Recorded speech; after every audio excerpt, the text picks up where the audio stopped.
Hey there everyone. Today we'll be diving into Topaz and how to prepare for her release, including relic suggestions, light cones, and potential team comps. If you enjoy content like this, please subscribe and give it a thumbs up. Now, without further ado, let's get into it. So, let's kick things off by taking a closer look at Topaz's abilities. Topaz and Numby is all about follow-up attacks.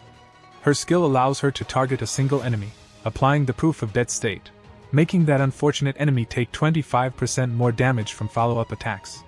If no enemies have proof of dead, Topaz will randomly select one for her companion. Speaking of Numby, in her ultimate, Numby enters the Windfall Bonanza state, where his damage output gets a 75% boost and a 12% increase in crit damage. When enemies with proof of dead are on the receiving end of ally attacks, Numby gets a 50% boost to his action speed.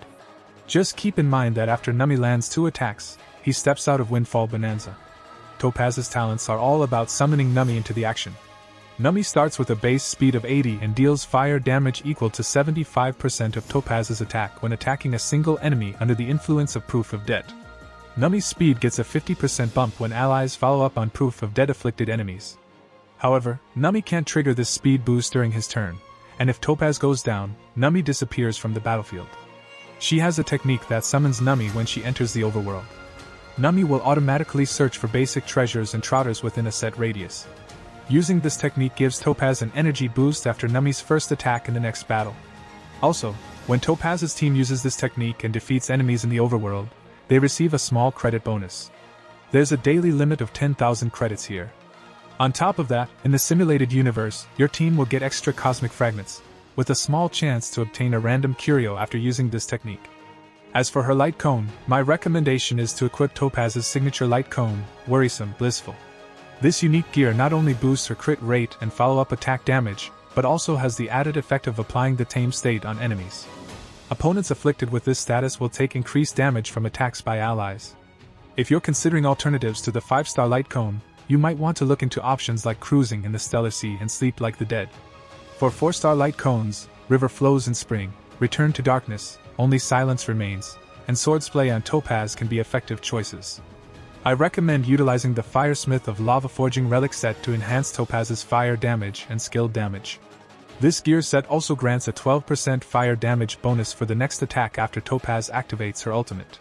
When it comes to planar ornaments, consider equipping Inert Salsato. This ornament can bolster Topaz's crit rate by 8%. Should her crit rate reach 50% or higher, it will trigger a 15% increase in both Topaz's ultimate and follow-up attack damage. If you're willing to invest additional stellar jades, unlocking Topaz's first eidolon can provide valuable buffs. With E1 activated, Topaz's follow-up attack crit damage sees a significant 25% boost when striking enemies afflicted with the Deader state. In the process of upgrading Topaz's traces, I recommend prioritizing her talent first. This approach allows you to increase Numby's fire damage when executing follow-up attacks. Subsequently, focus on enhancing Topaz's ultimate and skill to gain additional damage output.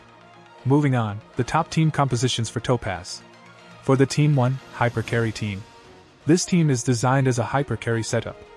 What makes it exciting is the inclusion of 2 supportive characters who can enhance Topaz's performance. Bronya, in particular, can grant Topaz an extra turn and boost her attack. Since Topaz has a follow-up attack with her companion Numby, this effectively allows her to 4 attacks in a single round. Next, Team 2, Auto Team. This team composition is ideal for auto battles. March 7 serves as a tank, drawing aggro to enable Clara to deal more damage. Meanwhile, on the sidelines, Topaz is ready to follow up and strike the necessary targets. Moving on, Team 3, All Fire Team. Silver for applying fire weaknesses to enemies. Both DPS characters in this setup can deal substantial damage, thanks to their scaling based on their attack stat. That wraps up today's video. If you found this guide helpful, don't forget to give it a thumbs up and subscribe for more exciting content. We'd love to hear your thoughts in the comments below. Are you excited to add Topaz and Numby to your roster? Stay tuned for the latest updates, and until next time.